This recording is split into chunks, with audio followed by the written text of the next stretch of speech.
Bonsoir, bienvenue dans le JT à la une. Ce soir, la suite du procès concernant le braquage raté mais sanglant du carrefour Vaux-en-Velin en 2006. La campagne d'entre-deux tours des cantonales à la Croix-Rousse, socialistes et écologistes s'opposent. Enfin, la Duchère accueille une dizaine de ruches. Objectif, tester la qualité du miel produit en ville. Cette nouvelle journée d'audience était très attendue dans le cadre du procès concernant le braquage raté du carrefour Vaux-en-Velin en 2006. Le papa de la fillette, alors prise en otage, et les policiers impliqués dans la fusillade sont aujourd'hui venus témoigner. David Segal. J'ai fait confiance à la police, mais malheureusement, voilà le résultat.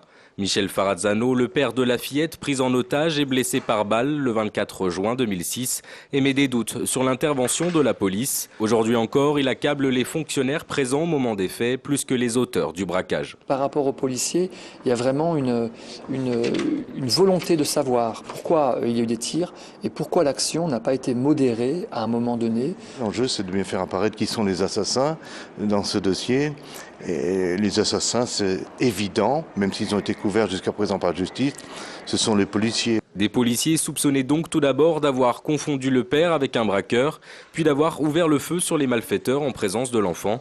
Les forces de l'ordre plaident la légitime défense. Il était dans une circonstance de danger extrême et il a dû prendre une décision en une seconde d'ouvrir le feu ou de ne pas ouvrir le feu. Il a décidé d'ouvrir le feu, il assume cette décision.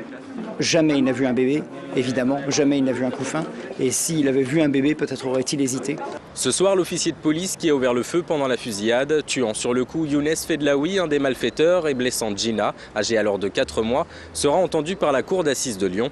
Il s'agira alors de faire la lumière sur les circonstances de la fusillade et de juger ainsi du degré de responsabilité de la police. Le verdict, lui, sera rendu vendredi. Un peu de rab pour les cantines lyonnaises. La ville de Lyon vient de débloquer une enveloppe supplémentaire de 4 millions d'euros pour rénover certains restaurants scolaires et augmenter ainsi leur capacité d'accueil. 1500 repas pourront être servis en plus dès la rentrée prochaine. Et puis la ville de Lyon et le Grand Lyon se mobilisent pour les victimes du séisme et du tsunami au Japon. De subventions exceptionnelles de 15 000 euros devraient être votées dans les prochains jours. Et les Lyonnais sont invités à déposer leurs dons dans des urnes prévues à cet effet, dès à présent à l'hôtel de ville et à partir de lundi prochain dans toutes les mairies d'arrondissement. Il nous semblait indispensable, d'une part, que les habitants de Lyon puissent suivre et se mobiliser autour de cet événement. Il nous semblait également indispensable que, sur un plan symbolique, la ville et le Grand Lyon puissent apporter leur soutien. Les fonds seront versés directement à la Croix-Rouge japonaise. Et puis le nuage de particules radioactives en provenance du Japon et de la centrale de Fukushima devrait survoler la France demain mercredi, mais les experts et les associations écologiques indépendantes s'accordent à reconnaître que les risques sont pour l'instant minimes dans l'Hexagone, à condition bien sûr que la situation n'empire pas au cœur de la centrale de Fukushima. À retenir également dans l'actualité la campagne d'entre-deux tours des cantonales dans le Rhône avec quelques duels fratricides. Ainsi, à la Croix-Rousse s'engage désormais une bataille à gauche entre socialistes et écologistes. Benoît d'Autriche.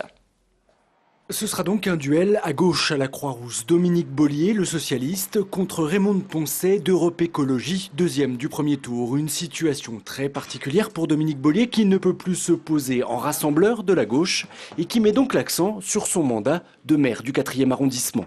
Le Conseil général, c'est une collectivité très particulière qui ne trouve son sens que lorsqu'il y a convergence avec les politiques municipales. Manifestement, les Croix-Roussiens l'ont compris. Un discours qui agace sérieusement la candidate écologiste à qui le PS a même demandé de se désister dimanche soir. Pour Raymond Poncet, c'est une question de démocratie. Quand on fait à Lyon, le Parti socialiste 20% et les écologistes 15%, il n'est pas possible qu'il n'y ait aucun écologiste au Conseil général et que sous prétexte d'être partout premier, il soit tout seul au deuxième tour. Reste une inconnue de taille, l'abstention. Les électeurs de droite pourraient bien rester chez eux dimanche prochain. Les deux candidats vont donc devoir séduire la gauche et tous ceux qui n'ont pas voté au premier tour. Que ce soit la petite enfance, que ce soit les collèges, que ce soit la protection de l'enfance, tout ça c'est important. Ça les concerne au quotidien. Ils n'en ont pas conscience, mais ça les concerne au quotidien. Je pense que beaucoup d'électeurs qui sont dans les autres partis de gauche sont plus proches dans notre analyse de la nécessité de changer de modèle économique et de modèle de consommer que du Parti socialiste. La gauche va devoir choisir son camp dimanche prochain à la Croix-Rousse. Les électeurs de droite, eux, pourraient bien arbitrer le scrutin.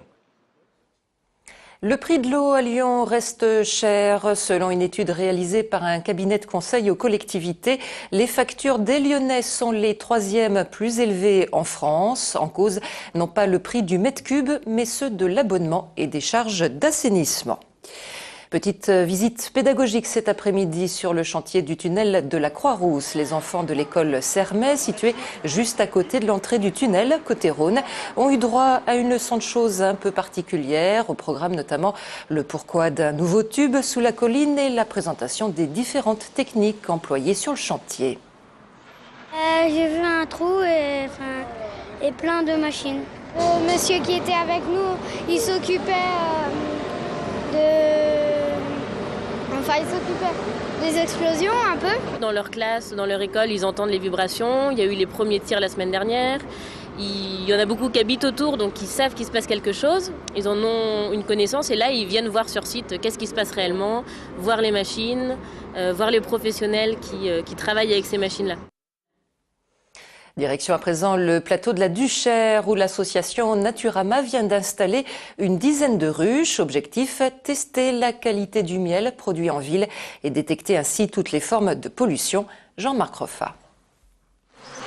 Réputée bonne ouvrière, l'abeille va devoir aussi travailler plus pour nous indiquer désormais les degrés de pollution de notre agglomération lyonnaise. Dans un rayon de 3 km autour de ces 10 ruches à la Duchère, les abeilles vont permettre à la ville de Lyon de faire analyser par un laboratoire de Solèze les pollutions récoltées dans leur miel. C'est une expérience pionnière dans la région Rhône-Alpes, mais particulièrement sur Lyon intramuros. Nous allons analyser le miel et déterminer la quantité de pesticides, de métaux lourds, d'hydrocarbures contenus dans le miel.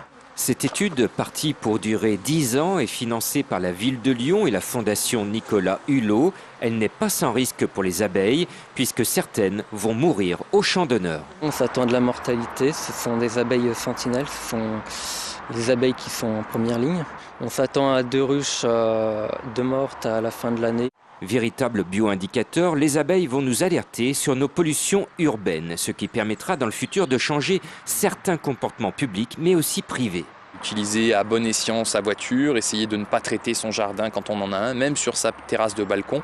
Et voilà, les incidences, si vous voulez, on les aura tout de suite, on aura des résultats très concrets à partir également de la mortalité des abeilles. En attendant les résultats de la première récolte de miel en août, le public pourra visiter ce rucher le 6 avril au parc de Balmont pendant la semaine du développement durable. Rendez-vous européen demain soir pour les féminines de l'OL. En quart de finale retour de Ligue des Champions, les Lyonnaises reçoivent à Gerland les Russes de Zvezda. Au match aller, les deux équipes s'étaient séparées sur un match nul, 0 partout. Les féminines de l'OL n'ont donc pas d'autre choix que de marquer au moins un but de plus que leurs adversaires. On a fait un bon match là-bas. Bien sûr, on est un peu déçus par rapport aux buts pas marqués, mais en même temps, je pense que c'est notre jardin ici à Gerland et on va faire un bon match demain. Ouais. Je pense que là, on peut avoir une fin de saison qui peut être super intéressante. Déjà, demain, si on se qualifie, on sera la seule équipe française qualifiée en Coupe d'Europe. Les garçons, tout le monde est parti. Et c'est la fin de cette édition. Très bonne soirée sur TLM.